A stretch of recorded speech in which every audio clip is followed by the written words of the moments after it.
that somebody's not going to have a gun or a bomb. And it's unfortunate that things happen like this, but, as a member of the sports media, I'm not a national media person.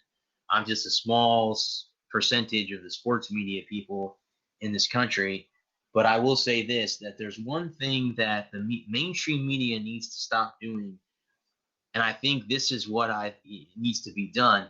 The reason that we keep seeing these, they shoot up high schools and all this stuff, the reason that you see this is because the media hypes it back up. And what I mean by that is when this happens, whether it's a bombing at a high school or a shooting at a high school football game, you have it where, so they'll say in the media, get the hype, this is a hypothetical situation. Let's say 2 people get killed. You keep showing that over and over again and give the next person who's thinking about hurting people even more incentive to say, oh, well, they killed 2. Let me see if I can kill 5 or 10. The media needs to stop hyping these things up. It's okay to report it. It's okay to feel sorry, and I do feel sorry for all the loved ones who have been lost in high school shootings and all that stuff. I'm not trying to say that I'm for that. I'm not saying that I'm, I went through a few bomb threats in my lifetime when I was in high school, but nothing like what they have to face today. That's all I'm going to say about that, guys. It's not the same it was today, but we need, let's not turn into society where they're trying to keep us inside. We still need to go out and enjoy sporting events and going to concerts and going out to the mall or whatever. Get out there, because what's going on is they want us to, stay indoors and be scared. Well, guys, I've been to a lot of sporting events, and God bless it, I haven't had any incidents where I had to be evacuated or anything like that. A lot of the security measures have been changed since 9/11. That was, again, guys, that was 18 years ago that happened. So there's been a lot of changes since then to the arenas and stuff like that.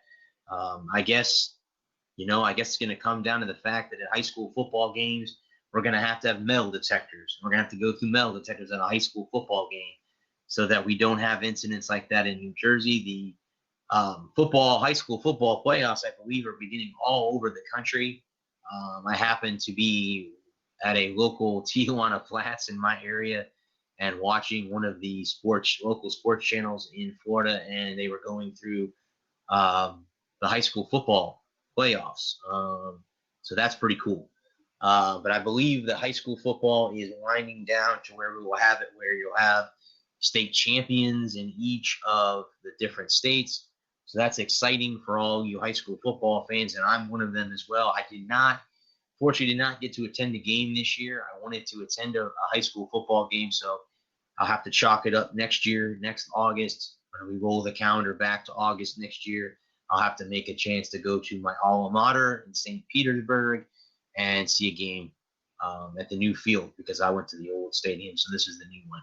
So I can't wait for that. I'll definitely chalk that up to that. But like I said, guys, there are the 2 topics that I really, really wanted to get onto today. I'm going to do hockey because I have a little bit of time here, guys. I still have Adam hanging on the line there. I was trying to get some, and maybe later on as the show winds on, I can get some more people to come on and talk about the college football games that are happening today and tomorrow.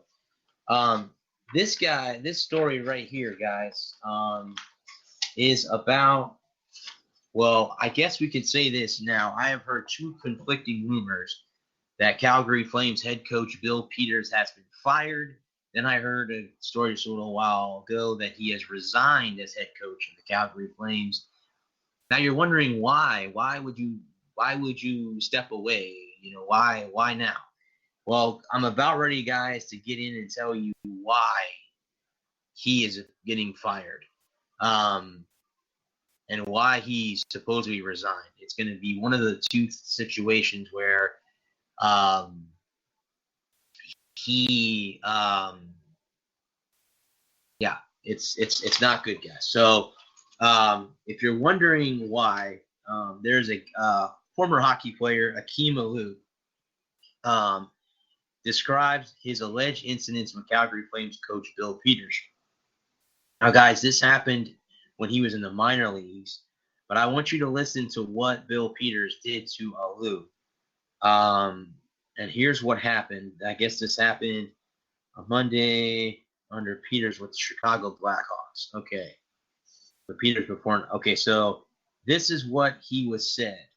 He walked in before. This is what Alou said. He walked in before a morning pregame skate and said, "Hey, Akeem, I'm sick of you playing that." And guys, this is about music and stuff. So this is the N word, and I'm not going to say that on the air. I don't like that word. I'm not going to say that word. I'm not a racist. I'm not saying that word. I'm going to say the N word. I think you guys know what I'm referring to. And then the other word is S with the ending T, the cuss word. Alou said Peters told him about his decision to play hip hop music in the locker room. He said, "I am sick of hearing this N shit other than, so that's what he said. He then walked out like nothing ever happened. You could hear a pin drop in the room. Everything went dead silent. I just sat down in my stall, didn't say a word. At the time, Alou was a 20-year-old forward in his first full professional season, entered to crack the Blackhawks roster. A second-round pick in 2007, he was sent down to the ECHL later that month, reportedly 2 hours after saying, "Don't blank talk to me," to Peters at practice in response to the coach snapping at him. So Alou responded back. Okay. And then he said, he went on to say that another player, Captain Jake, confronted the head coach why Peters did not apologize. And again, he used that word again. From now on, we need to play different music. So this all stemmed off of hip hop music in the locker room, guys. I've never been in an NHL locker room, but I know that a lot of music in the locker room. If you guys have ever seen the movie Any Given Sunday, you've seen what kind of music gets played in locker rooms. So that this is really out of the context for Peters to say this. Alou made this initial comment on Twitter as a response to the Maple Leafs firing head coach Mike Babcock, which I'll get into that as well. Not very surprising that things we're hearing about Babcock. Apple doesn't fall far from the tree. Same sort of deal with his protege in YYC. Dropped the N-bomb several times towards me in the dressing room in my rookie year because he didn't like my choice of music. Admit I rebelled against him with you, and instead of reminding the situation, he wrote a letter to John McDonough and Stan Bowman to have me sent down to the ECHL. 20 years old, on pace for 20 goals in his first pro year with 0 power play or 0 penalty killing time, was off to a great start. I'm not bitter. I'll be told TSN. I sat on this really long time. It broke my heart. I think it made my career go downhill before it started. He added, "It's tough to sit here while it just keeps climbing the ranks. After that incident, I got 0 opportunity. I made peace with it. I hope he's honest and admits what happened." Now, guys, this happened again with another former player named Michael Jordan, and not the Michael Jordan of basketball. Come to find out, this Michael Jordan does play in Carolina. And if you know, guys, Michael Jordan did attend University of North Carolina. He was a Tar Heel. He said he played under former coach Bill Peters, the skater that spent 6 seasons in the Hurricanes organization, tweeted that he kicked and punched another player in the head in the middle of a game. Never wish anything bad to a person, but when you get what you deserve, Bill. After years of making NHL, I'd experienced the worst coach ever by far, kicking me and punching other players in the head during a game. Then pretending like nothing happened. Couldn't believe my eyes. What can happen in the best league? Happy that I don't have to go through that stuff on a daily basis anymore. Yeah, these are tweets, guys, from Michael Jordan. This is a hockey writer for Yahoo Sports, and Thomas Williams wrote this article. Frank Cervelli of TSN then reached out to Jordan immediately after the tweets, and the former player explained the situation in more detail. He kicked me pretty hard in the back during a game, Jordan told Cervelli. Even the trainers and the other guys saw it. At this point in my career, I was like, just got there and I couldn't say anything. I didn't want to think I was crying. Me and my agent, we kept it secret. Now other guys are speaking out, so I thought I could. This all comes from another player, Akeem Alou, who came out making racial comments towards Peters. Okay, and then guys, on top of that, this again, guys, is the same thing, kind of the same thing. Peters came out, guys, and apologized before he was let go. But here is the response by Alou, calling his apology insecure and concerning. It took quite some time, but Bill Peters finally released something that somewhat resembled an apology for a racial tirade he allegedly directed towards former NHL player Akeem Alou. Alou, who this week detailed multiple N-word-filled rants directed at him from Peters. Then both were the AHL Rockford IceHawks took to Twitter once again, this time limiting Peters' feeble attempt, which didn't mention Alou by name or acknowledgement, specific derogatory words Alou claimed, corroborated by former teammates. Here was the apology that after calling Peters' apology, which was clearly drafted by a lawyer and intended only to cover himself legally, misleading, insecure, and concerning, Alou noted that he is meeting with the NHL to discuss the situation. Peters is currently away from the team as the Flames NHL conduct the investigation. As I was said earlier, guys, I believe he was let go by the Calgary Flames. Then I saw something earlier that said that he had resigned as head coach. So I don't know if the Flames came to him and said, okay, what was said is true. We can't have you coaching our team at this point.